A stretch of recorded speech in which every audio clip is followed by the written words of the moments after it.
Welcome back to my YouTube channel Savita Diaries. ಎಲ್ಲರೂ ಹೇಗಿದ್ದೀರಾ? Hope ಎಲ್ಲರೂ ಚೆನ್ನಾಗಿದ್ದೀರಾ ಅಂತ. ನೀವೆಲ್ಲರೂ ಚೆನ್ನಾಗಿದ್ದೀರಾ ಅಂತ ಅನ್ಕೊಂಡು ಇವತ್ತಿನ ಈ ಒಂದು ವಿಡಿಯೋನ ಸ್ಟಾರ್ಟ್ ಮಾಡ್ಬಿಡೋಣ. ಈ ಒಂದು ವಿಡಿಯೋ ಬಂದು ಗೌರಿ ಗಣೇಶ ಹಬ್ಬದ ವ್ಲಾಗ್ ಆಗಿರುತ್ತೆ. ಮತ್ತೆ ಯಾಕೆ ನಾನು ಇಷ್ಟೊಂದು ತಡವಾಗಿ ಈ ವ್ಲಾಗ್ನ ಅಪ್ಲೋಡ್ ಮಾಡ್ತಿದ್ದೀನಿ ಅನ್ನೋದನ್ನ ಈಗ ಆಲ್ರೆಡಿ ಯೂಟ್ಯೂಬ್ ಚಾನಲಲ್ಲಿ ಒಂದು ವಿಡಿಯೋ ಮಾಡಿ ಅಪ್ಲೋಡ್ ಮಾಡಿದ್ದೀನಿ. ಇನ್ನು ಯಾರೆಲ್ಲ ಆ ವಿಡಿಯೋ ನೋಡಿಲ್ಲ, ಆ ವಿಡಿಯೋದು ಲಿಂಕ್ ಬಂದು ನಾನು ಡಿಸ್ಕ್ರಿಪ್ಷನಲ್ಲಿ ಕೊಟ್ಟಿರ್ತೀನಿ. ಈ ಕೂಡಲೇ ಹೋಗಿ ನೋಡಿ. ಇನ್ನು ನಾನು ಎದ್ದಾಗ ಆಲ್ರೆಡಿ 5:15 ಏನೋ ಆಗಿತ್ತು.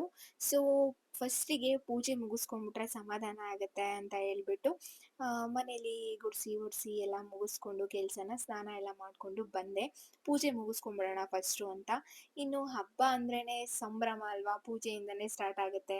ದೇವ್ರಿಗೆ ನೈವೇದ್ಯ ಮಾಡ್ಕೊಳ್ಳೋದು, ಪೂಜೆಗೆಲ್ಲ ರೆಡಿ ಮಾಡ್ಕೊಳ್ಳೋದು, ಪೂಜೆ ಮುಗಿಸ್ಕೊಂಡ್ಬಿಟ್ರೆ ನೆಕ್ಸ್ಟ್ ಆಮೇಲೆ ಹಬ್ಬದ ಅಡುಗೆ ಮಾಡೋಕ್ಕೆಲ್ಲ ಸರಿ ಹೋಗುತ್ತೆ ಅಂತ ಹೇಳ್ಬಿಟ್ಟು ನಾನು ಕೂಡ ಎಲ್ಲ ಮುಗಿಸ್ಕೊಂಡು ಬಂದೆ. ಇನ್ನು ಫಸ್ಟು ಹಾಲು ಕಾಯಕ್ಕೆ ಇಟ್ಬಿಟ್ಟು ಪಾಪುಗೆ ಹಾಲು ಕೊಡಬೇಕು, ಮತ್ತು ಕಾಫಿ ಕೊಡಬೇಕು ಇವರಿಗೆಲ್ಲ. ಮತ್ತು ಹಂಗೆ ತಿಂಡಿನೂ ರೆಡಿ ಮಾಡ್ಕೊಂಬಿಡೋಣ ಸಿಂಪಲ್ಲಾಗಿ, ಇನ್ನು ಪೂಜೆ ಮಾಡೋದು ಲೇಟ್ ಆಗುತ್ತೆ. ಇನ್ನು ಲೇಟ್ ಆದರೆ ಇವರು ಟಿಫನ್ಗೆ ಕಾಯ್ತಿರ್ತಾರೆ ಅಂತ ಹೇಳ್ಬಿಟ್ಟು ನಾನೇನು ಅಂದ್ಕೊಂಡೆ, ಟಿಫನ್ಗೆಲ್ಲ ರೆಡಿ ಮಾಡಿಕೊಂಡು ನೈವೇದ್ಯಕ್ಕೆಲ್ಲ ಫಸ್ಟ್ ರೆಡಿ ಮಾಡ್ಕೊಂಬಿಡೋಣ, ಆಮೇಲೆ ನೆಮ್ಮದಿಯಾಗಿ ಆರಾಮಾಗಿ ಪೂಜೆ ಮಾಡ್ಕೋಬೋದು ಅಂತ ಹೇಳ್ಬಿಟ್ಟು ರೆಡಿ ಮಾಡ್ಕೊತಾ ಇದ್ದೀನಿ ಎಲ್ಲನೂ. ಇನ್ನು ನನಗೆ ಸ್ಯಾರಿ ಹಾಕ್ಕೊಂಡು ಕೆಲಸ ಎಲ್ಲ ಮಾಡ್ಕೊಳ್ಳೋಕ್ಕೆ ಅಷ್ಟು ಕಂಫರ್ಟಬಲ್ ಅನಿಸಲ್ಲ. ಸೊ ಅದಕ್ಕೇನೆ ಡ್ರೆಸ್ ಹಾಕ್ಕೊಂಡಿದ್ದೀನಿ. ಕಂಪ್ಲೀಟಾಗೆಲ್ಲ ರೆಡಿ ಮಾಡಿಕೊಂಡು ಆಮೇಲೆ ಸ್ಯಾರಿ ಹಾಕ್ಕೊಂಡು ಪೂಜೆ ಮಾಡ್ಕೊಳ್ಳೋಣ ಅಂತ ಹೇಳ್ಬಿಟ್ಟು. ಯಾರೆಲ್ಲ ನನ್ನ ಥರ ಮಾಡ್ತೀರಾ ಕಮೆಂಟ್ ಮಾಡಿ.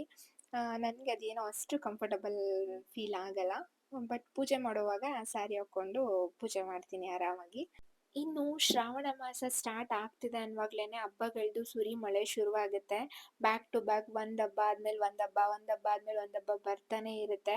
ಸೊ ನಮಗೆ ಹೆಣ್ಮಕ್ಳಿಗೆ ಬರೀ ಮನೆ ಕ್ಲೀನ್ ಮಾಡ್ಕೊಳ್ಳೋದು, ಹಬ್ಬಕ್ಕೆ ರೆಡಿ ಮಾಡ್ಕೊಳ್ಳೋದು ಇದ್ದೇ ಆಗ್ಬಿಡುತ್ತೆ ಅಂತಲೇ ಹೇಳ್ಬೋದು. ಮತ್ತು ಅದರಲ್ಲೂ ಗೌರಿ ಗಣೇಶ ಹಬ್ಬ ಅಂದರೆ ಕೇಳಬೇಕಾ, ಏನೋ ಒಂಥರ ಸ್ಪೆಷಲ್ ಫೀಲು ಆ ಹಬ್ಬ. ಗೌರಿ ಹಬ್ಬ ಅಂದ್ರೇ ತವ್ರ ಮನೆಯಿಂದ ಹೆಣ್ಮಕ್ಳಿಗೆಲ್ಲ ಬಾಗ್ನ ಬರುತ್ತೆ. ಸೊ ಅದೊಂದು ಹೇಳ್ಕೊಳಕ್ಕಾಗಲ್ಲ, ಅದು ಒಂಥರ ಎಮೋಷ್ನಲ್ಲು. ಇನ್ನು ಗಣೇಶ ಹಬ್ಬ ಕೇಳಬೇಕಾ, ಚಿಕ್ಕವರಿಂದ ದೊಡ್ಡೋರ್ವರ್ಗು ಗಣಪತಿನ ತಗೊಂಬಂದು ಕೂರಿಸೋದು, 5 ದಿವಸ 9 ದಿವಸ ಈ ಥರ ಗಣಪತಿನ ಇಟ್ಕೊಂಡು ಮತ್ತೆ ಗಣಪತಿನ ವಿಸರ್ಜನೆ ಮಾಡೋದು ಬರೀ ಇದ್ದೇ ಆಗ್ಬಿಡುತ್ತೆ.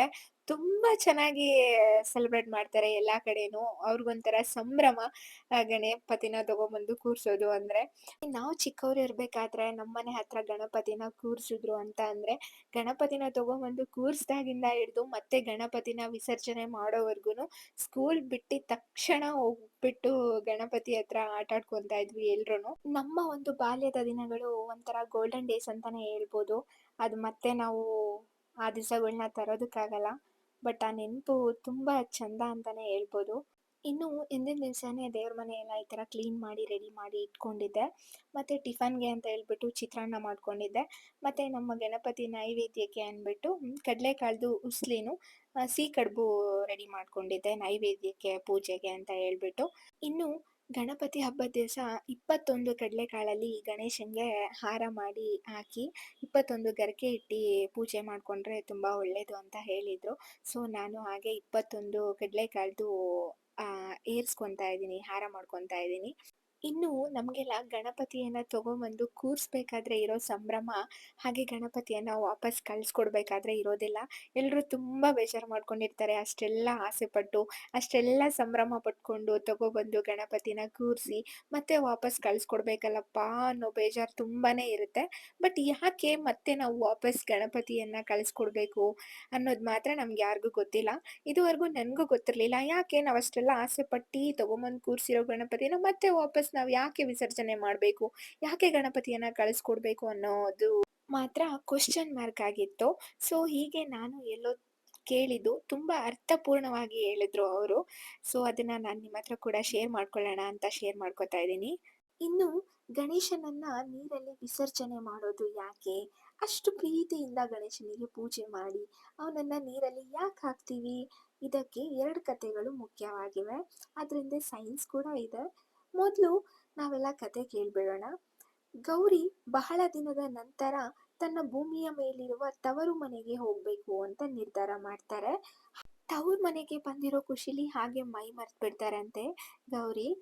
ಅಯ್ಯೋ, ಇಷ್ಟು ದಿನ ಆಯ್ತಲ್ಲ ಗೌರಿ ಇನ್ನೂ ಬಂದೇ ಇಲ್ವಲ್ಲ ಅನ್ನೋ ಕಾರಣಕ್ಕೆ ಈಶ್ವರ ಹೋಗಪ್ಪ ನಿನ್ನ ತಾಯಿನ ಕರ್ಕೊಂಡ್ ಬಾ ಅಂತ ಗಣೇಶನನ್ನ ಕಳಿಸ್ತಾರಂತೆ. ಗಣೇಶ ಭೂಮಿಗೆ ಬಂದಂತ ಸಂದರ್ಭದಲ್ಲಿ ಜನಕ್ಕೆ ಎಲ್ರಿಗೂ ಖುಷಿ ಆಗ್ಬಿಟ್ಟು ಅವನನ್ನ ಓಲ್ಗ, ಡೋಲು, ನಗಾರಿ ತರತರಹದ ಭಕ್ಷ್ಯಗಳಲ್ಲಿ ಸ್ವಾಗತ ಮಾಡ್ತಾರಂತೆ. ಗೌರಿಯನ್ನು ಕೂಡ ಬೀಳ್ಕೊಡೋದಕ್ಕೆ ಎಲ್ಲಾ ತರಹದ ಪೂಜೆ ಪುನಸ್ಕಾರ ಆಗುತ್ತಂತೆ. ಅದಾದ ನಂತರ ಗಣೇಶನಿಗೂ ಕೂಡ ಮುದ್ದಾಗಿ ಗೌರಿಯ ಜೊತೆಗೆ ಹೋಗ್ಬನ್ನಿ ಅಂತ ನೀರಲ್ಲಿ ಹಾಕೋದ್ರ ಮೂಲಕ ಮತ್ತೊಮ್ಮೆ ಕೈಲಾಸಕ್ಕೆ ಕಳಿಸಿಕೊಡ್ತಾರೆ ಅನ್ನೋದು ಒಂದು ಕತೆ. ಇನ್ನೊಂದು ಕತೆ ಏನಪ್ಪಾ ಅಂತಂತಂದ್ರೆ, ನಮ್ಗೆ ಗೊತ್ತಿರೋ ಹಾಗೆ ಮಹಾಭಾರತವನ್ನ ವೇದವ್ಯಾಸರು ಗಣೇಶನ ಕೈಲಿ ಬರ್ಸಿದ್ರು ಅನ್ನೋವಂಥದ್ದು. ಅದಕ್ಕೆ ಸಾಕ್ಷಿಯಾಗಿ ಇವತ್ತಿನ ದಿನಕ್ಕೂ ಕೂಡ ಭಾರತದ ಕಟ್ಟ ಕಡೆಯ ಹಳ್ಳಿ ಅಂತ ಹೇಳ್ಬಹುದಾದಂತಹ ಮನ್ನಗಾವ್ನಲ್ಲಿ ಇವತ್ತಿಗೂ ಕೂಡ ಗಣೇಶ ಗುಹಾ ಅಂತ ಗುಹೆ ಇದೆ. ಅಲ್ಲಿ ಗಣೇಶ ಕುತ್ಕೊಂಡು ವೇದವ್ಯಾಸರು ಹೇಳ್ತಾ ಇದ್ದದ್ದನ್ನ ಬರಿತಾ ಹೋದಂತೆ ಹೇಳಲಾಗುತ್ತೆ. ಹಾಗೆ ವೇದವ್ಯಾಸರು ಹೇಳ್ತಾರಂತೆ, ಮಹಾಭಾರತವನ್ನ ಹೇಳ್ತೀನಿ, ನೀನು ಬರ್ಕೋಬಹುದು, ಆದ್ರೆ ಒಂದೇ ಒಂದು ಕಂಡೀಷನ್ನು. ಏನಪ್ಪಾ ಅಂತಂದ್ರೆ, ನಾನ್ ಮಧ್ಯೆ ಎಲ್ಲೂ ನಿಲ್ಸೋದಿಲ್ಲ, ಹೇಳಿದ್ದನ್ನ ಮತ್ತೆ ರಿಪೀಟ್ ಮಾಡೋದಿಲ್ಲ ಅಂತ. ಈ ಕಂಡೀಷನ್ಗೆ ಒಪ್ಪೋ ಹಾಗಿದ್ರೆ ನೀನ್ ಕೂತ್ಕೊಂಡ್ ಬರಿ ಅಂತ ಹೇಳ್ತಾರಂತೆ.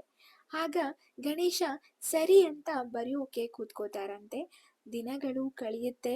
ಒಂದು ಹಂತದಲ್ಲಿ ಗಣೇಶನ ಪೆನ್ ಕೂಡ ಹಾಳಾಗುತ್ತಂತೆ, ಮುರಿದು ಹೋಗುತ್ತಂತೆ ಗಣೇಶನ ಲೇಖನಿ. ಆಗ ಗಣೇಶ ತನ್ನ ದಂತವನ್ನೇ ಮುರಿದು ಬರೆಯೋಕೆ ಶುರು ಮಾಡ್ತಾರಂತೆ. ಯಾಕಂದ್ರೆ ವೇದವ್ಯಾಸರ ಮಾತನ್ನ ಮೀರೋರಲ್ವಲ್ಲ. ಹೀಗೆ ಬರಿತಾ ಬರಿತಾ ಬರಿತಾ ಸಂವತ್ಸರಗಳು ಕಳೆದು ಹೋಗುತ್ತಂತೆ. ಗಣೇಶನ ದೇಹ ಕುದಿಯೋಕೆ ಶುರುವಾಗುತ್ತಂತೆ. ಆಗ ಎಲ್ಲವನ್ನೂ ಗಮನಿಸಿದ ವೇದವ್ಯಾಸರು ಜೇಡಿ ಮಣ್ಣನ್ನ ಗಣೇಶನ ಮೈಗೆಲ್ಲ ಹಚ್ತಾರಂತೆ. ನಮಗ್ ಗೊತ್ತಿರೋ ಹಾಗೆ ಜೇಡಿ ಮಣ್ಣು ದೇಹಕ್ಕೆ ತಂಪು ಅಲ್ವಾ. ಅದಾದ್ಮೇಲೆ ದೇಹವನ್ನ ಸ್ವಲ್ಪ ತಂಪು ಮಾಡೋಣ ಅಂತ ಗಣೇಶನ್ನ ನೀರಲ್ಲಿ ಹದತಾರಂತೆ ವೇದವ್ಯಾಸರು. ಇದಿರೋದು ಕತೆ. ಆದ್ರೆ ಸೈನ್ಸ್ ಪ್ರಕಾರ ನೋಡೋದಾದ್ರೆ ಈ ಗಣೇಶ ಹಬ್ಬ ಬರೋದು ಮಳೆಗಾಲ ಕಳೆದ ನಂತರ. ಜೋರಾಗಿ ರಭಸಕ್ಕೆ ಮಳೆಗಾಲದ ನೀರಿಗೆ ಹಲವಾರು ಕೆರೆಗಳು, ಹಳ್ಳಗಳು ಎಲ್ಲ ಕೊಚ್ಚಿ ಹೋಗಿರುತ್ತೆ. ಅಲ್ಲಿನ ಜಲಚರ ಪ್ರಾಣಿಗಳಾಗಿರ್ಬೋದು ಅಥವಾ ಅಲ್ಲಿನ ಭೂಮಿಯ ಫಲವತ್ತತೆ ಆಗಿರ್ಬೋದು ಬಹಳ ಕಮ್ಮಿಯಾಗಿರುತ್ತೆ. ಹೀಗಾಗಿ ಮತ್ತೊಮ್ಮೆ ಮಣ್ಣಿನ ಗಣೇಶನ ಮುಳುಗಿಸುವುದರ ಮೂಲಕ ಆ ಒಂದು ಜಾಗದ ಫಲವತ್ತತೆ, ಹಾಗೆ ಮತ್ತೆ ಅಲ್ಲಿಗೆ ನಾವು ಮಣ್ಣನ್ನ ಕೊಡೋಣ ಅನ್ನುವಂಥದ್ದು ನಮ್ಮ ಹಿರೀಕರ ಯೋಚನೆ, ಆಲೋಚನೆ ಆಗಿತ್ತು.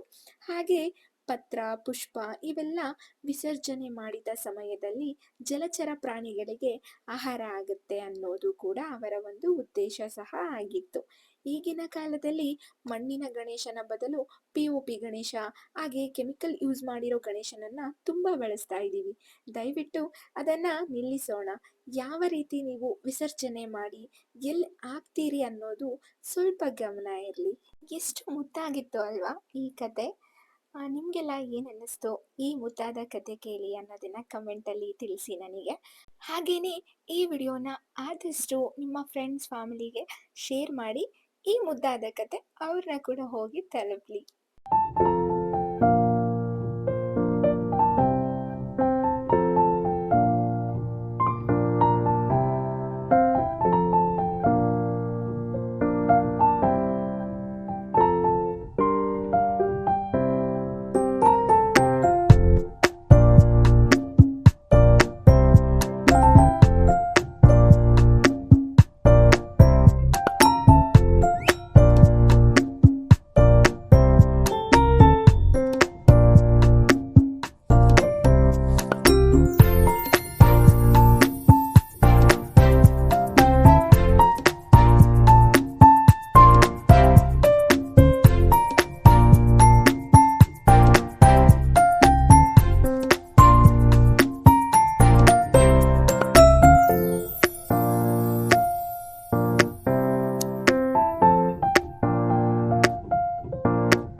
ಪೂಜೆ ಎಲ್ಲ ಮುಗಿಸ್ಕೊಂಡು ನಾನು ಕೂಡ ಟಿಫನ್ ಮಾಡೋಣ ಅಂದ್ಬಿಟ್ಟು ಹಾಕೊಂಡು ಟಿಫನ್ ಎಲ್ಲ ಮಾಡಿಬಿಟ್ಟು ನಮ್ಮ ಊರಲ್ಲಿ ಗಣಪತಿ ಕೂರಿಸಿದ್ರು. ಸೊ ಅಲ್ಲಿ ಕೂಡ ಹೋಗಿ ಗಣಪತಿನ ನೋಡ್ಕೊಂಡು ಆರತಿ ತಗೊಂಡು ಬರೋಣ ಅಂದ್ಬಿಟ್ಟು ಬಂದೆ.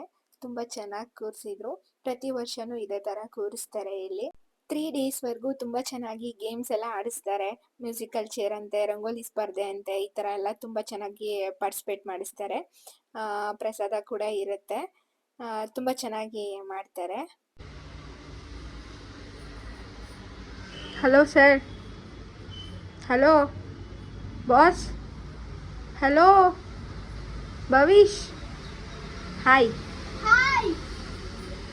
Hello guys! Hi to everyone! I'm Lohan, cheese, food, and chicken. Happy Gauri Ganesha festival ಹೇಳು. Happy Happy Gauri Sunday, Ganesha Haha, festival. ಇಲ್ಲಿ ನೋಡ್ಕೊಂಡು ಹೇಳು.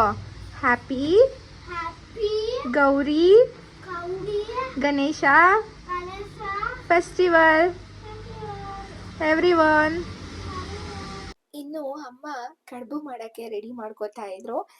ಖಾರದ ಕಡುಬು ಮಾಡೋಕ್ಕೆ ಬೆಳಗ್ಗೆನೆ ಸಿಹಿ ಕಡುಬು ಮಾಡ್ಕೊಂಡಿದ್ವಿ. ಇವಾಗ ಖಾರದ ಕಡುಬು ತಿನ್ನೋದಕ್ಕೆ ಚೆನ್ನಾಗಿರುತ್ತೆ ಅಂತ ಹೇಳ್ಬಿಟ್ಟು ರೆಡಿ ಮಾಡ್ಕೋತಾ ಇದ್ದಾರೆ.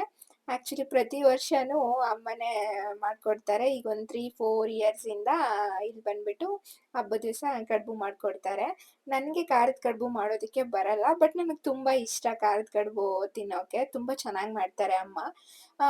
ಮಿಕ್ಕಿದ ದಿವಸಗಳಲ್ಲಿ ಹೇಳ್ತೀನಿ ಅಮ್ಮಂಗೆ, ಅಮ್ಮ ಒಂದು ದಿವಸ ಮಾಡಿಕೊಡಮ್ಮ, ನನಗೆ ಆಸೆ ಆಗ್ತೈತೆ ತಿನ್ನಬೇಕು ಅಂತ.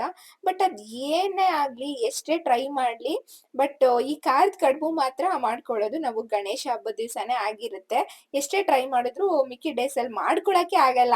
ಟೈಮ್ ಇರುತ್ತೆ, ಎಲ್ಲ ಇರುತ್ತೆ, ಓಕೆ, ಬಟ್ ಅದೇನೋ ಮಾಡ್ಕೊಳಕ್ಕೆ ಆಗಲ್ಲ. ಗಣೇಶ ಹಬ್ಬದ ದಿನ ಮಾತ್ರ ಮಿಸ್ ಇಲ್ಲ ಖಾರದ ಕಡುಬು ಮಾಡ್ಕೋತೀವಿ. ಅಮ್ಮ ಎಲ್ಲ ರೆಡಿ ಮಾಡ್ಕೊಂಡಿದ್ರಲ್ವಾ, ಅದೊಂದು ಸ್ವಲ್ಪ ಎಲ್ಲ ಮಿಕ್ಸಿಗೆ ಹಾಕಿ ಕೊಡು ಅಂತ ಹೇಳಿದ್ರು. ನಾನು ಮಿಕ್ಸಿಗೆಲ್ಲ ಹಾಕಿ ಕೊಡ್ತಾ ಇದ್ದೆ. ಎಷ್ಟೋ ಜನಕ್ಕೆ ಗೊತ್ತಿಲ್ಲ ಖಾರದ ಕಡುಬು ಅಂತ ಅಂದರೆ. ಎಲ್ಲರೂ ಜಾಸ್ತಿ ಸಿಹಿ ಕಡುಬುನೇ ಮಾಡ್ಕೊತಾರೆ. ನೀವೆಲ್ಲ ಯಾರಾದರೂ ಖಾರದ ಕಡುಬು ಮಾಡ್ಕೋತೀರಾ? ಯಾರ್ಯಾರ ಮನೇಲಿ ಮಾಡಿದ್ರಿ ಅಂತ ಕಮೆಂಟ್ ಮಾಡಿ. ಖಾರದ ಕಡುಬು ನನಗಂತೂ ತುಂಬ ಫೇವ್ರೇಟು, ತುಂಬ ಇಷ್ಟ ಆಗುತ್ತೆ ನನಗೆ. ಮುಂಚೆ ನಾನೇ ಅಮ್ಮನ ಮನೆಗೆ ಹೋಗ್ತಿದ್ದೆ ಬಾಗ್ನ ತಗೊಳ್ಳೋದಕ್ಕೆ. ಅಲ್ಲಿ ಮಾಡ್ತಾಯಿದ್ರು. ಇವಾಗ ಒಂದು 2-3 ಇಯರ್ಸಿಂದ ಅಮ್ಮನೇ ಇಲ್ಲಿಗೆ ಬರ್ತಾರೆ ಬಾಗ್ನ ತಗೊಂಡು. ಅದರಿಂದ ಇರ್ತಾರಲ್ವಾ, ಮಿಸ್ ಮಾಡದೆ ಮಾಡಿಸ್ಕೋತೀನಿ.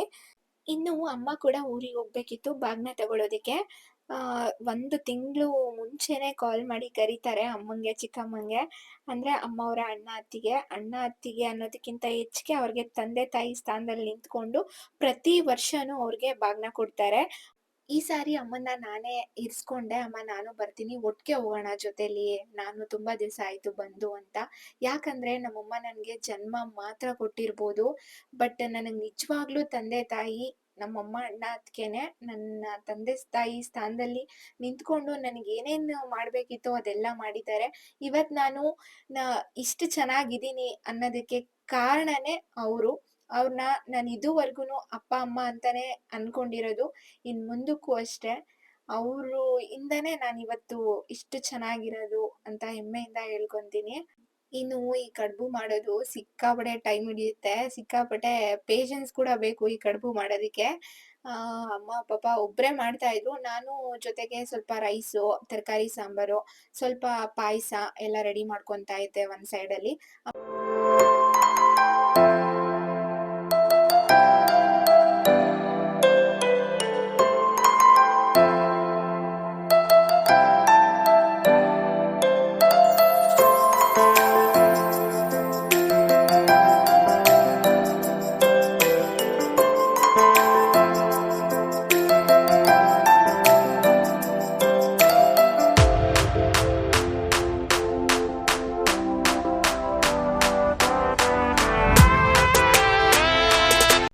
ಅಮ್ಮ ನನಗೆ ಕೂಡ ಕರೀತಾ ಇದ್ರು, "ಒಬ್ರೇ ಆದ್ರೆ ತುಂಬಾ ಲೇಟ್ ಆಗುತ್ತೆ. ಹಿಟ್ಟು ಕೂಡ ಆರೋಗ್ಬಿಡುತ್ತೆ. ಬಿಸಿ ಇದ್ದಂಗೆನೆ ಮಾಡ್ಕೊಬೇಕು. ಬಾ ನೀನುನು ಸ್ವಲ್ಪ ಹೆಲ್ಪ್ ಮಾಡು ಬೇಗ ಆಗತ್ತೆ" ಅಂತ.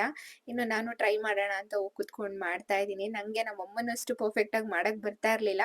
ಹೆಂಗೋ ಮಾಡ್ತಾ ಇದ್ದೆ. ಅಮ್ಮ ಹಿಂಗೆಲ್ಲ ಮಾಡೋದು, ಈ ತರ ಮಾಡು ಅಂತ ಹೇಳ್ಕೊಡ್ತಾ ಇದ್ರು. ಹೆಂಗೋ ಬಿಡಮ್ಮ ಒಂದು ತಿನ್ನೋದೇ ತಾನೇ ಹೆಂಗ್ ಬಂದ್ರೆ ಏನು ಅಂತ ನಾನ್ ಹೇಳಿದಕ್ಕೆ ನಮ್ಮಮ್ಮ ಹೇಳ್ತಾ ಇದ್ರು.